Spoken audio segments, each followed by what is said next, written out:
All right, so I'm here with Dom Elson. How you doing, Dom? I'm doing great. So you just placed first at a GT, and sorry, where was this GT? Can you tell me like where the G? Can you tell me a little bit about the tournament itself, like where it was and how many players there were and so on? Yeah, so we're located in Estevan, Saskatchewan, and we had 18 players. We had three dropouts, and I was one of the tournament organizers for the tournament. So I was the ringer, so I stepped in when we had odd numbers. But we're about 5 miles from the North American border, halfway between Calgary and Winnipeg, and we had about half of the players that we had show up were from Winnipeg. We were part of a big crowd out there. They just had their GT back in June, and we had our first, as far as I know, the first ever GT for AOS in Saskatchewan. Nice. And you placed first. You placed first. I have your list up here on my screen, and could you walk me through the list and could you tell me like how you decided to? I mean, like why did you decide to play orcs in the first place? Why Big Wah? And how did you land specifically on this list?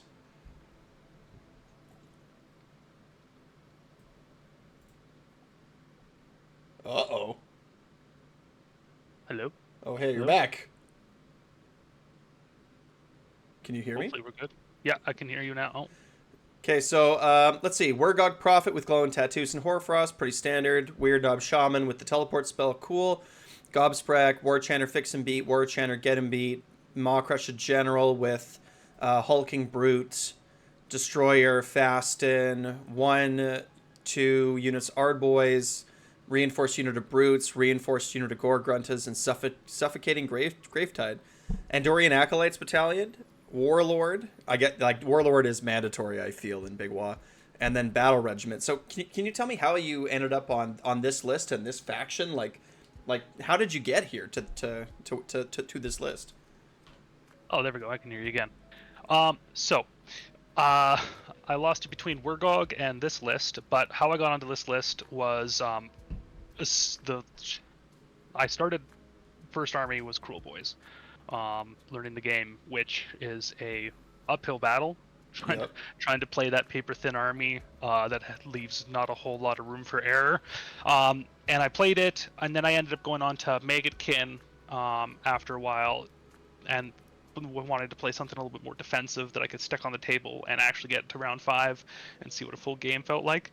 And after playing Megakin for a while, I just loved the idea. I loved Big Wah. I heard the AOS coach and Aaron Newbaum talking about Big Yep. Wah over a year ago, and that just resonated with me. So I started buying up Iron Jaws models and starting putting together a Big Wall list. And I never ended up playing it too competitively.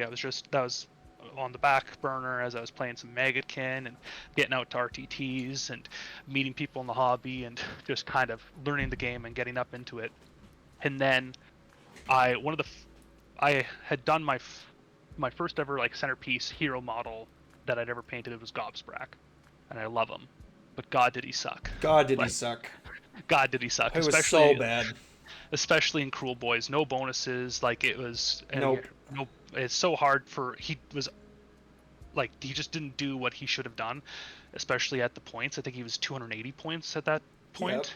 Yep. Um, and then as soon as this season was getting spoiled in July, I saw Primal Dice, and I remember his ability was not modified because I had gone over that conversation with somebody else previous to the spoilers. And I was like, so I flip over to Gobsprak, look, and it does not say unmodified. It just says 10 or higher. And I was like, oh, this is going to be good. So So good. then, so I started crafting lists. My initial lists were like 35 Ard Boys and 5 mana Brutes, 3 man units of Pigs, and then all your like regular Big Wah heroes, and a Mega Boss on foot. And I transitioned from that into having more Bolt Boys and having a Vulture, but I didn't have enough screens and I didn't have enough time to build Wah points. And you also get no bonuses on shooting from Big Wah. Yeah. And so then I started to transition into more. I got another unit of brutes, reinforced it, was really liking where that was going. I still had like 25 Ard boys in that list, and then I saw um, Joe Shoemaker, I think his name is, went seventh at Summer Slaughter, and I was looking, and I was like, oh, like maybe the Mega Boss is viable on Maw Crusher. Like, and then I saw there was another guy out in Europe that went 5-0 with a Mega Boss on Maw Crusher list. I was like, oh, these people are probably smarter than I am. Like, let's try it out. And like, it works really good. And the one thing that I wasn't expecting it to be so good with was just the command point efficiency. Yeah, that's huge. It's huge. Like, Yeah. I was able to in my one of my last rounds, I played 80 zombie list from Soulblight, like the kind of close to the meta list stuff. And I won that game from hitting off of 6 redeploys over 2 turns. I rolled one roll that was below a 5. Yep. Like, it's, Yeah, when you're like rolling that's like good. that on redeploys for 2 command points, it's hard to beat that. But that's what sold me for, like, there was 2 things that sold me for the Mega Boss, but one is exactly that. It's like triple all out defense, you know, triple redeploys, triple mighty destroyers, triple whatever the Rallies if you inspiring need it, presence. like- Yeah. Well, Yeah. the rallies I didn't find as useful because the for the Ard boys to get their 4-up rally, they have to issue it to themselves. Yeah. Right. So you can't. But still, like, you know, it's like orcs sort of have trouble with command points, and a Mega Boss or a Maw Crusher is a way to sort of fix that problem for yourself. And like that's why I was initially on the Mega Boss on foot, because he can do 2. Yeah. So you get that command point And he's efficiency. cheap, right? Yeah. And he can be a screen, because it doesn't matter if you just put him out in front of something important, they charge him, kill him, he fights. But the big pie plate, which sometimes can be a detriment, I was really using to its maximum, because you're measuring 18 inches off of his pie plate, so you've got like nearly 40 inches of effective range for command point usage. So I found that was he overperformed what my initial expectations were. Yep. And the one thing that way underperformed was my Wurrgog Prophet. Oh, really? I failed 7 of 8 stairs. Oh, wow. Like, when you say failed, do you mean like you died Like before you killed no, what you wanted? Like, or? I rolled a 1 or a 2 on the 3-up. Oh, bummer. Like, he just failed to stare. The one time I did get it off, I got it into Kurnoth Hunters and did 5 mortal wounds and blew himself up at full health. So you're saying, so maybe this is a mistake on my part. So you're saying that if you fail the first roll, that you're done? That is the way I was playing it. That's the way you were playing it. As its rule is written, that's the way I thought it goes, but... Well, let's review it real quick. At the start of your hero phase, instead of attempting to dispel an endless spell or cast any spells with this unit in that phase, you can pick one enemy within 12. Roll a die. On a 3-up, that enemy suffers D3. If you wish, you can say that this unit will continue staring at the enemy if you do so. I mean, I don't see anything in there that would suggest that you have to successfully roll your first one. A 3+ enemy unit suffers D3. Because, like, that's not how I play it. I just roll, and then no matter what, I keep rolling. So yeah, it's you can pick an enemy unit on a 3+. That enemy unit suffers D3 mortal wounds. Right. If you wish, you can say that this unit will continue staring at the enemy. Right, but it never says, like, if you're successful, then you can. It's just like, if you want to, after you've done this thing, right, after you've rolled, you can say that you'll keep doing it. Yeah. I mean, that might be, well, how about we leave it down in the comments? Why don't you folks listening, why don't you let us know in the comments what your interpretation of the rule is? Because if it's a fail, like if it's a 1-2, it does nothing, that's quite, that hurts. That hurts a lot. And I usually go for the conservative approach. Like I wasn't entirely sure, so I was like, I'm not going to just... Well, maybe if you were trying to abuse the rules, maybe you would have got 5-0. Oh, feels right in the feels. Right in the feels. Cool. So yeah, so you ended up on the Mega Boss because the Mega Boss is dope, and then I mean obviously the brutes are good and Gore Grunches are good. Why did you go with so this? When I talk to lots of people about Big Wah, in this season, there's 2 contentious points that people have are that people debate on. One is Maw Crusher or no Maw Crusher, right? Hmm. You're convinced on the Maw Crusher, and you've sort of laid out your case. And then the other Yep. one is reinforced Gore Gruntus or Yeah. 2 times 3 Gore Gruntus. You went for the reinforced, and how and why did you end up with that decision? So I went for that. I was back and forth on whether I was going to do that or I was going to do 5 mana brutes and a 6 mana pigs and a 3 mana pigs. I was bouncing around, but I ended up going with that because if I got like I wanted to have a turn one. If you give me the turn and you deploy improperly, I will kill your shit. Threat. And that is like I would deploy every time. I'd always deploy if I could my Weird Knob Shaman outside of Unbind range. And if you give me the turn, I can just teleport the pigs. I can Right. give them buffs. I can make them, but without any interaction, I can teleport them outside of 12. Mighty Destroyers into 3, Yeah. give myself a 3-inch charge, and give them hitting on 2s, wounding on 3s, possibly a Hoarfrost on them. Like, just that huge threat of if you don't deploy properly. In one of my playtest games against a buddy, the game lasted 13 minutes. He gave me first. I got the pigs teleported Yeah. across and killed all 6 of his Stormcast heroes and left everything else in the sky. And it's just like, oh, okay, guess I can't deploy at 7 and do anything with my army, so that's it. Um, Yeah. Game over. yeah, nobody ended up deploying badly enough or giving me the top of turn when they did for that to be effective, but I wanted Yeah. that threat. I also wanted the more units I have, the less effective my buffs become. And that was the lens that I was looking at it through. So the brutes, the gore gruntas, I can. I have 3 hammer units, and only 2 of them need violent fury. If I wasn't sure the gruntas were gonna get in, or if I wasn't sure the brutes were gonna get in, I wouldn't put the violent fury on them. I'd put it on the mega boss and send him to go squeeze some cheeks. Like it was that. That's where I ended up with the 6 pigs and the 10 brutes. But I can see 2 units of 10 brutes just as easily. I don't think there's a wrong choice on those. It's the right choice for the way you want to play the list. Right. So, which brings segue. How did you play this list? Like what? Like Um, for someone who's looking at this, for someone who's thinking about getting into Big Wah, how do you actually move the models on the table? so deployment. Deployment is the most important thing. Um, go watch Aaron Newbaum interviews. He gives you the keys to success. He does. Yeah. Especially he had a Bolt Boy, uh, Big Wah with AOS coach that he went over, and he actually pulls out some models and he talks about these little semicircles with his Ard boys.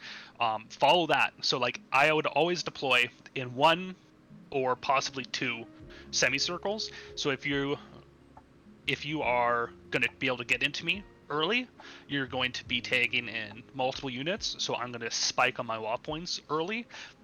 And I'm also going to leave my units so you can't get into the meat of my things. The only thing, and if you're going to get into my units, you're going to get hit back by the brutes. And the brutes are, even without the violent fury, they Are still hit scary. pretty hard. Yeah, and they're good early too, right? Because they can still Yeah. get that +1 to hit against bigger targets. Yeah, so So the brutes are outside of the Mega Boss and Maw Crusher. The brutes are the best early, without any buffs on them. Once you yes, start to get your buffs, like everything hits hard. everything Like hits hard. Yeah. even the 5 mana Well, Ard boys, then they yeah, hit hard. the Ard boys turn into brutes. The brutes turn into mega brutes. Yeah, it Yeah. gets pretty So I nasty. was always deploying with trying to get my Weird Knob out of 30 inches of their casters, my Gobsprak always within 30 inches of their casters. If I wasn't putting him, as long as I wasn't putting him out on a platter to get killed, I would always try to be within 30 for that denial. I'd always have my Ard boys strung out in a semicircle around. I would have my brutes in a line behind them with my foot heroes within buff ranges of everything. And then the last piece would be, where am I fitting the pie plate? Where am I fitting the pigs? I'm always putting the pigs within 12 to be teleported Yep. potentially. On the mega boss, if I got room, he's up and behind. If not, he's off to the side. Um, and because he can, if I'm worried about somebody getting into me on that side, I can at least save stack pretty easily on him and crush whatever gets into him. And then depending on the matchup, um, that's the big thing. Like Aaron Newbaum has said, if you can see the play, there's a play to make. And I played against my first round was against Bone Splitters, and I knew he was going to be able. It was the null deploy, the battle plan where there's no deployment restriction. Yep. So he was just deploying everything right on the line, and I was like, well, I don't really want to. I know he's going to take first. He's going to outdrop me. He's probably going to charge everything in. So I just deployed back in the corner. So when he did pull in and he pinned me, I was able to teleport out behind him and then start to pincer in through there. And it's just, I knew he wasn't going to be able to do enough damage, but he would have to come to me. Yeah, he'd have to turn around. And then against Sylvaneth, with Durthu, like I had to castle really hard in the corner. I had to deploy in such a way that I was turning off overgrown terrain, so he couldn't easily teleport and charge across board at me. And then against the Soulblight Gravelords, I wasn't worried about, like, he wouldn't be able to get at me with zombies. So I deployed a lot closer. I deployed a lot more open. I wasn't worried about him crashing into my castle early, so I was deploying in such a way that I could hit points and I could screen out more effectively. So you just need to have an idea of what the early game is going to be from your opponents and just deploy kind of accordingly. Yeah, and that's really it, right? Like, I feel like with Big Wagh, you're doing one of two things. You're either going to be really far back and castled up pretty hard, or the opposite. Yeah, you're like a clamshell. You're gonna be castled. It's depending on how hard you're castling and how early you're cracking that castle open. Did you alpha strike anybody? I didn't alpha strike. The 2 times that I could have, I wasn't given first turn. Right. And so I didn't end up alpha striking anyone. I kind of beta striked against Sylvaneth. They went first and they tried to Warsong bomb. They failed. They got the tree off, but they failed to bomb my entire army. And from there, I cracked open the castle earlier than I would have liked, just because Kronspine was coming in, Durthu was going to be able to teleport, plus the Warsong was going to do its Mortal Wound Bomb off the tree. So I had to start unfurling the castle early, so he had less options where he wanted to go. But first thing I did is I sent 6 mana pigs into Durthu and his Warsong, and got half the wound. I got I put everything I could into the Warsong and got half the wounds. I had 5 wounds on the Warsong when it teleported out. And that led Gobsprak to being able to kill him on the next turn with an Unbind. That's amazing. I think that's the thing with the reinforced pigs. I think the difference between the reinforced pigs and like 2 units of pigs, with the reinforced pigs, you have a way bigger punch. Yeah. But it's only once. Yeah. Right? Oh, and then sorry, go ahead. So actually, I did actually kind of alpha strike once, but that was against Soulblight. So I was given first turn from Soulblight, and I just did a magical dominance, and I was just going to sit back in my zone, farm Wah points, stand on the edges of objectives, and make them come towards me, and just eco score my easy 5. But they have the heroic action to teleport a hero, so he teleported his Manfred within 30 of my casters, which then put him up in front of his zombies. So then I took that opportunity, once I got my spell off, to just 18-inch move the pigs and charge into Manfred. And I hit Manfred at the top of 1, and I left him on 1 wound. Nice. Managed to kill him at the top of 2 finally, but yeah, that was the only kind of alpha strike that I did. Nice. I think one of the reasons that Big Wah is doing so well is the 2 new battle tactics that we got. What battle tactics were you looking to score, and how generally did that go for you? So I was always sneak up was almost always picked in the first or second turn. It was usually depending on if I had something that was easily scoreable in the first turn. If I'm deployed super far away and I don't want to get into fights early, I'd always roll my Wagh points before picking my battle tactic to see where things would line up, where my charges would get me, where the points would end up after that. So Yep. then that would determine if I hit a 6 and all of a sudden I'm sitting at 11 Wagh points. It's like, okay, I'm going to be a little bit more aggressive. I want to get to that 12 for the bonus to unbind when they take their turn. I never really rolled too high. It was almost always a sneak up first turn or magical dominance. And then I just sit back and wait because I want to get on 2s and 2s across the board once somebody actually charges into me. They were my go-tos. And then I was also using a lot of surround and destroy would be my 4th or 5th battle tactic taken, and then wait for it lads would also be 4th or 5th. Yeah, that's another pretty much free one, right? Because you said like Yeah. that you roll your Wagh points before you pick your battle tactic, so you already pretty much know if you've achieved that one or not. Yeah. Yeah, And easy game. my mid round was my like 3rd, 4th were almost always intimidate the invaders or that's our turf now. Those would be interchangeable in those slots, and it's always based on where the Wagh points are, where you are, how many charges you need to make, how realistic. Because it's like I'll always go for the hardest one that your opponent can't easily deny. Yep. Or like, yeah, I'm looking at almost every time. Only against Soul Blight in my round 4 matchup when we're the only 2 undefeated players left did I use sneak up outside of the first 2. I used it in 3rd. But that was because he was pushed so far back. I had so much board control that I just walked my army to the center, took that's our turf now, left myself with like easily grabbable sneak up, intimidate, and wait for it lads for 3rd, 4th, and 5th round. Yeah, I mean, it sounds pretty straightforward to me. Yeah, like the battle tactics are, I feel like Big Wah, if you're not getting tabled, you shouldn't be failing battle tactics. Yeah. Like if you're failing battle tactics, you either got really unlucky, like rolled 2 1s on your cast for magical dominance, or you're not doing it right. Yeah, I was in my second game with Big Wah, I was playing against Korn and I was being tabled. Like I was absolutely being tabled, and I almost snuck out with a victory at the end. He had to Bella Core a unit of Ardboy so that I couldn't get surround and destroy. Right. And I feel like, particularly like with this combat, like Iron Jaws heavy type of Big Wah, your wins and losses are happening on the circles. If you need to be able to score 4, you're aiming to score 5. Yeah. Like if you have 1 or 2 rounds on 4, things are going all right. But realistically, if you're not getting tabled, you should be scoring like 25 points. Yeah, and you have all of these tools for points too, right? Yeah. Like you have, yeah, I mean you have teleports, right? You have some pretty fast units. You have Fasten. You have even Gobsprak who can move 14 inches and is a monster, right? You have 2 monsters in your list. Like it's pretty easy to take objectives from people.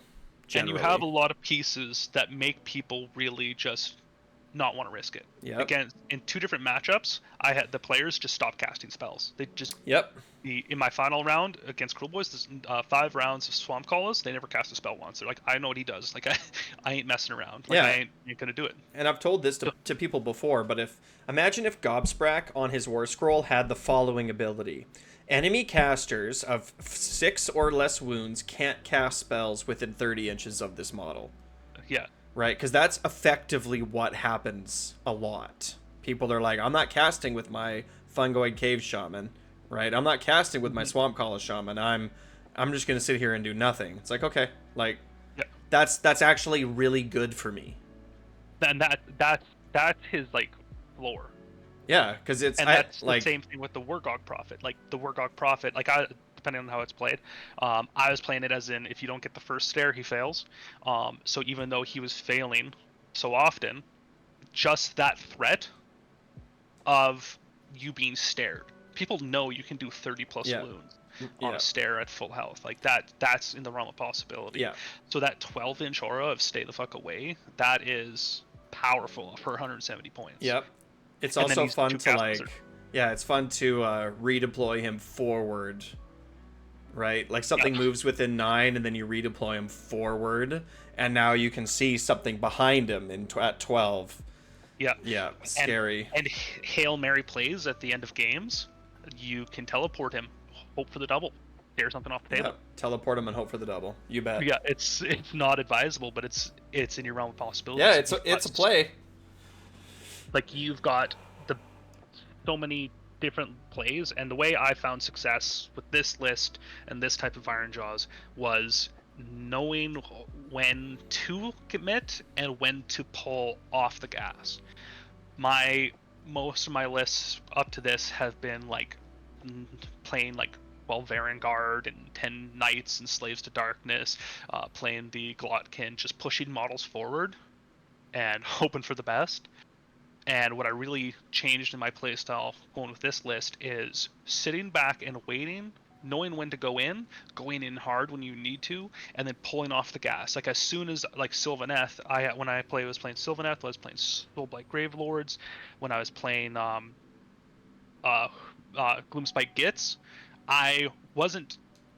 The only one that I was actually like tabling hard was the Sylvaneth list, but the other ones I was getting ahead. The game started to slip away from them. I started to get up on points. They were in the opportunity to start turning combats in their favor, and I just pulled the models back. I just look at it. It's like, oh, we're in third. I just need to stand on objectives. I just need to redeploy. Like I don't need to fight you off anymore. You can't win the game on me now if I don't keep my stuff in combat. So then I'm just not. I just take the dice rolls out of it from then. It's like I'm up on my points. I've got wait for it, lads. I've got intimidate the invaders. You don't have enough models to steal all the objectives from me. You can take this one, then I'll take that one. You can take this one. Like I'll concede the points that you can get from this point forward because you can't stop me now. Yeah, because I'm gonna get 5 every round. Yeah, Sylvaneth had a chance at coming back against me, and I just moved my guys from combat. I ran my brutes and my art boys in opposite directions towards his zone, and Gobsprak onto objectives. So then he had to either play for the objective or play to deny my grand strat, and he just couldn't get the points that he needed to and deny the points that he needed to be able to win. Yep. And it's as if you can see it, it's as long as you're getting your points, you can get ahead, and you score points so easily from battle tactics, and you've got so much maneuverability and punching power. Yeah, lots of punching power.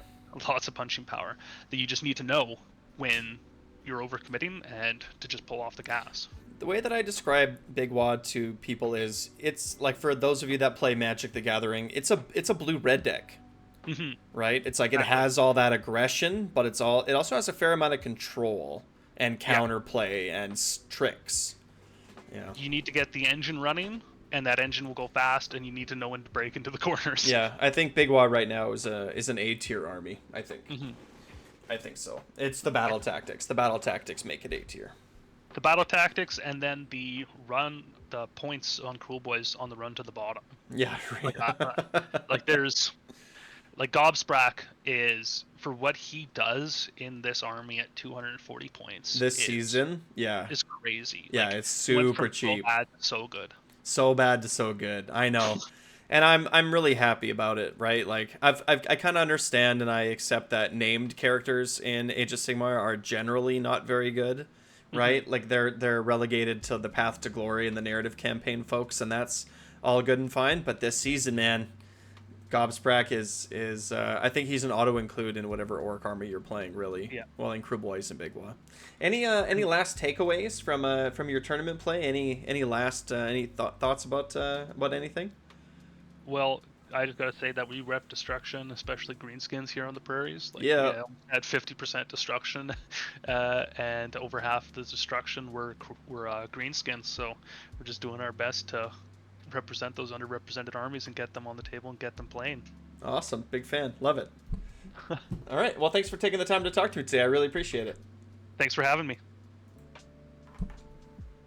So there you go. What you think? Big Wah, top of the list, baby. Where Gobsprak is building up his wing muscles, carrying us to victory, and GW man, battle tactics. I mean, I appreciate the too easy to get battle tactics, but you gotta fix up the way that you do battle tactics in this game, man. It's rough. I think of every system in Age of Sigmar, the one I think that is the most problematic is battle tactics. So, 4th edition, gotta think of a different way to do them. But until then, like, subscribe, Wagh.